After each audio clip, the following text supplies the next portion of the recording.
Chapter 7 है permutation, combination and probability.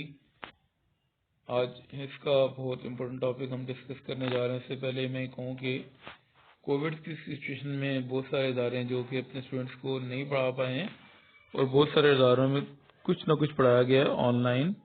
Physical classes बहुत जगह पे हुई हैं, लेकिन वो बहुत कम पीरियड के लिए हैं। तो गुजारिश ये है कि आप अगर फॉरवर्ड कर देंगे, जिन लोगों ने नहीं पढ़ा तो उनको सीखने का मौका मिल जाएगा और आपको उसका अजर मिल जाएगा। पार्ट सॉल्व करते हैं एक्सरसाइज 7.4 का। ये क्वेश्चन है, बहुत इंपॉर्टेंट क्वेश्चन है। लॉन्ग क्वेश्चन में ये क्वेश्चन आ चुका है, शॉर्ट क्वेश्चन में भी ये एग्जाम में आ चुका है, लेकिन ये लॉन्ग क्वेश्चन में आना चाहिए था।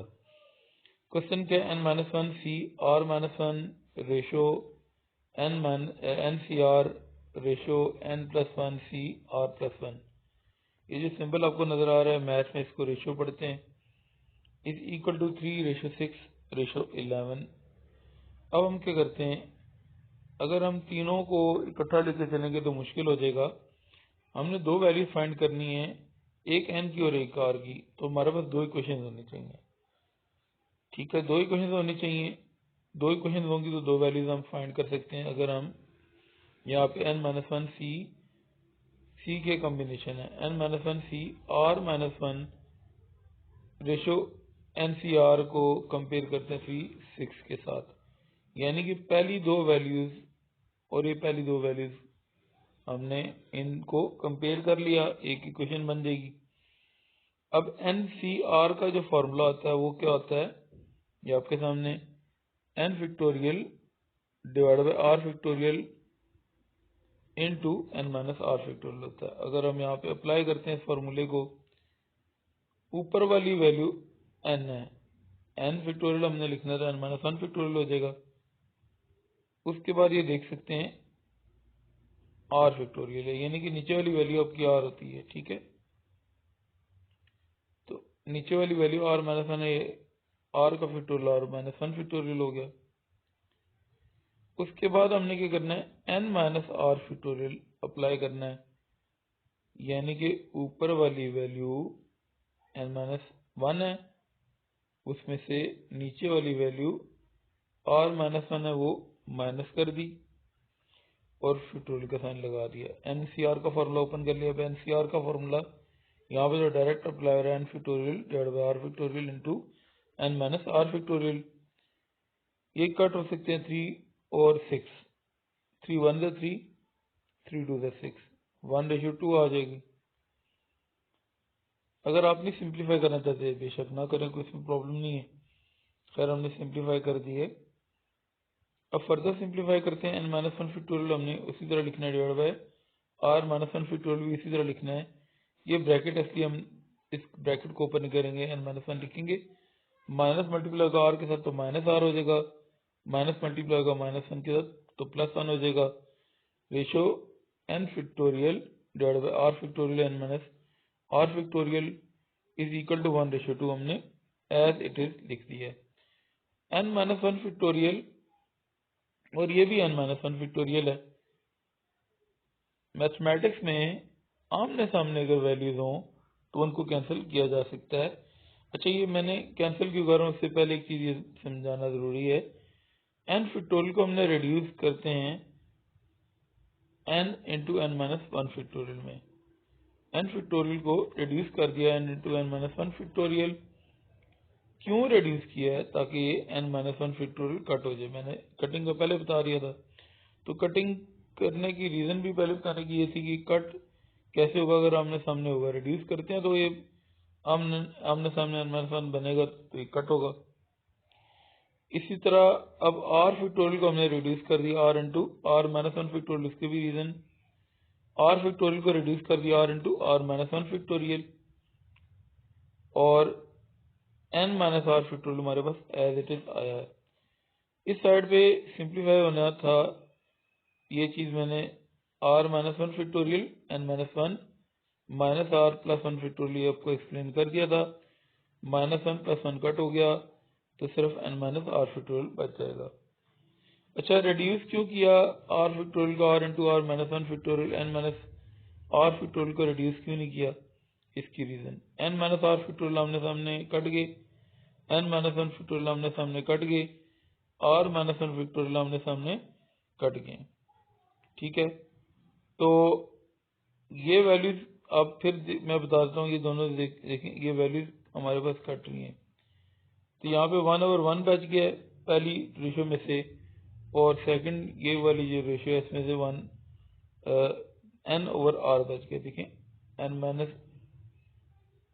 1 फैक्टोरियल कट गया, n माइनस r फैक्टोरियल भी कट गया, r माइनस 1 फैक्टोरियल भी कट गया। आपके सामने n/r यहाँ पे बच गया।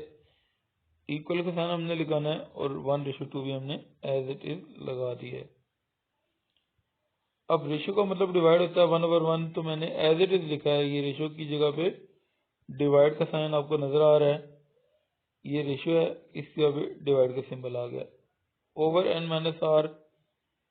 अब रेशियो का मतलब हम डिवाइड लिख सकते हैं, 1:2 था तो उसका मतलब 1/2 हो गया हमारे पास।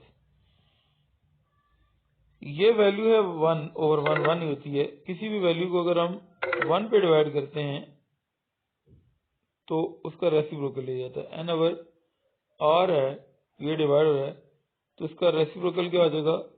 n/r को उल्टा दें, रेसिप्रोकल का मतलब उल्टाना। n/r को अगर उल्टाएंगे तो r/n हो जाएगा 1:2। उल्टाया क्योंकि ये देखें वैल्यू बड़ी कॉम्प्लिकेटेड नजर आ रही है हमें, तो उसको आसान बनाना है। क्रॉस मल्टीप्लाई करते हैं, r मल्टीप्लाई हो जाएगा 2 के साथ, 2r बन गया, n मल्टीप्लाई हो जाएगा 1 के साथ, n is equal to 2r आ गई हमारे पास इक्वेशन नंबर 1। अब हम सेकंड को कंपेयर करते हैं। सेकंड वैल्यूज अगर आप देखें, NCR रेशो n+1 CR+1, ये 6:11 के साथ कंपेयर होगा। नेक्स्ट स्लाइड में आप यहाँ पे देख सकते हैं 6:11 हमने कंपेयर कर दिया NCR रेशो n+1 CR+1 के साथ। इक्वेशन 1 मैंने लिख दी है, ठीक है, आपके सामने दोबारा रिपीटेड फॉर्म में। अब NCR का फॉर्मूला अगेन यहाँ पे अप्लाई होगा। NCR का फॉर्मूला क्या है? n factorial divide by r factorial into n minus r factorial. अब ऊपर वाली वैल्यू n होती है, n फैक्टोरियल हमारा अगर हमने अप्लाई करना है तो n+1 आपका n है, n फैक्टोरियल n+1 फैक्टोरियल बन जाएगा, और डिवाइड बाय r फैक्टोरियल, यानी कि नीचे वाली वैल्यू के साथ हमने फैक्टोरियल लगाना। नीचे वैल्यू क्या है? r+1, इसके साथ हमने फैक्टोरियल लगा दिया। अब n माइनस r फैक्टोरियल का मतलब क्या है? ऊपर वाली वैल्यू है n+1, उसमें से माइनस क्या करना है? माइनस सिंबल आपको नजर आ रहा है, r+1 फैक्टोरियल मैंने ये माइनस करा दिया, ब्रैकेट क्लोज कर दी, ब्रैकेट और उसके बाद फैक्टोरियल का साइन। 6:11 हमारे पास एज इट इज आना है। इसको सिंप्लीफाई करते हैं further, n factorial over r factorial n minus r factorial हम साथ साथ लिखते रहेंगे। n+1 फैक्टोरियल बड़ा है, ठीक है, इसको हम रिड्यूस करेंगे। n+1 फैक्टोरियल को हम रिड्यूस करते हैं n+1 into n factorial. n+1 में से एक वैल्यू माइनस कर दें, ठीक है, चले मैं आपको लिख के बता दूं। n+1 में से एक वैल्यू माइनस कर दी, +1 -1 कट जाएगा, n के साथ फैक्टोरियल आ जाएगा। रेड्यूस का मतलब n+1 में से एक वैल्यू माइनस कर दें, n फैक्टोरियल आपके सामने। अब यहाँ पे r+1 फैक्टोरियल पे रिड्यूस हुआ है r+1 इंटू r फैक्टोरियल में, सेम वही चीज है, n की जगह पे r आ गया है तो यहाँ पे n की जगह पे r लिख दिया, इधर भी n की जगह पे r फैक्टोरियल है तो फैक्टोरियल साथ लगाएंगे, नहीं है तो नहीं लगाएंगे। अब हमने क्या करना है? n+1 फैक्टोरियल को रिड्यूस कर दिया n+1 into n factorial, r+1 factorial को रिड्यूस कर दिया r+1 इंटू r फैक्टोरियल। ये -1 और +1 कट हो जाएंगे, n माइनस r फैक्टोरियल बच जाएगा इज इक्वल टू 6:11। अब यहाँ पे देखते हैं आमने सामने वैल्यूज, मैंने कहा था कि मैथमेटिक्स में कट हो जाती है। n फैक्टोरियल के साथ कट जाएगा, और उसके बाद r फैक्टोरियल के साथ कट जाएगा, n माइनस r फैक्टोरियल के साथ कट जाएगा। लेफ्ट हैंड साइड पे सारी वैल्यूज कट हो गई, 1/1 बच गया। और राइट हैंड साइड पे n factorial n minus r factorial और r फैक्टोरियल कट हो गए हैं। n+1 ओवर r+1 आपको नजर आ रहा है कि वो बच गया है, इज इक्वल टू 6:11। अब हम फर्दर सिंप्लीफाई करते हैं। रेशो का मतलब डिवाइड होता है 1/1, तो मैंने एज इट इज लिखा है। अब डिवीजन में ये वैल्यूज n+1 ओवर r+1 ये डिवाइड हो गया, ठीक है। 6:11 है, 6:11 के बजाय 6/11 हमने लिख दिया है। 1/1 होता है, 1 के नीचे कोई भी वैल्यू डिवाइड हो जाए तो उसका रेसिप्रोकल लिया जाता है। रेसिप्रोकल का मतलब उल्टाना है। n+1 ओवर r+1 को अगर हम उल्टाएंगे r+1 ओवर n+1 बन जाएगा, ठीक है। 6/11 हमने एज इट इज लिखना है। इसका रेसिप्रोकल क्यों लिया है? ये 1/1 1 है, 1 के नीचे वैल्यू डिवाइड हो रही है और ये वैल्यू किसी के नीचे डिवाइड नहीं हो रही। 6/11 हमारे पास एज इट इज आएगा। बच्चा यहाँ तक सही करता है, 6/11 को 11/6 लिख देता है और यहाँ पे मिस्टेक हो जाती है। क्रॉस मल्टीप्लाई करते हैं, n+1 के साथ क्या आ जाएगा जी? 6 मल्टीप्लाई हो जाएगा, 6 इंटू n+1 बन जाएगा। n+1 के साथ 6 मल्टीप्लाई हो गया तो 6 इंटू n+1 बन गया और 11 मल्टीप्लाई हो जाएगा r+1 के साथ। 11 देख सकते हैं मल्टीप्लाई हो गया r+1 के साथ।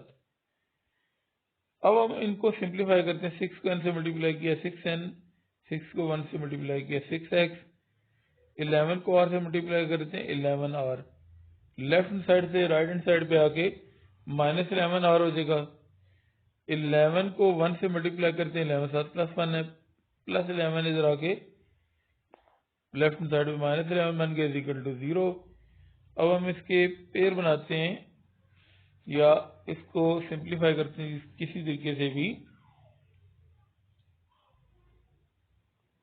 आप ये देखें, इक्वेशन नंबर 2 में n किसके बराबर था? 2r के। n की जगह पे 2r हमने लिखना है,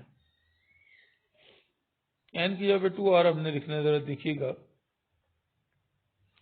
6 को n से मल्टीप्लाई कर दिया। ये चले एक स्टेप ये समझाने के बाद मैं उस चीज को बताऊंगा। 6n, 6 को 1 से मल्टीप्लाई किया 6, और ये जो +11r था इस तरफ आएगा जब -11r हो जाएगा। 11 1 11 होते हैं, +11 जब इस तरफ आएगा -11 हो जाएंगे, इक्वल टू 0। अब आपने क्या करना है, 6n भी एज इट इज लिखना है। 6 यहाँ पे 6 में से 11 माइनस होके -5 हो जाएंगे। अरेंज करके लिखते हैं इसको, 6 में से 11 माइनस होके -5 और -11 और हमने एज इट इज लिख देना है। अब ये हमारे पास -5 है, इस तरफ अगर हम लेके आते हैं तो +5 बन जाएगा। 6n माइनस 11r हो जाएगा। इक्वेशन नंबर 2 का नाम मैंने इसको दिया हुआ है। अब इक्वेशन नंबर 1 और इक्वेशन नंबर 2 को सॉल्व करने, इक्वेशन 1 से वैल्यू आपके पास आई थी n is equal to 2r।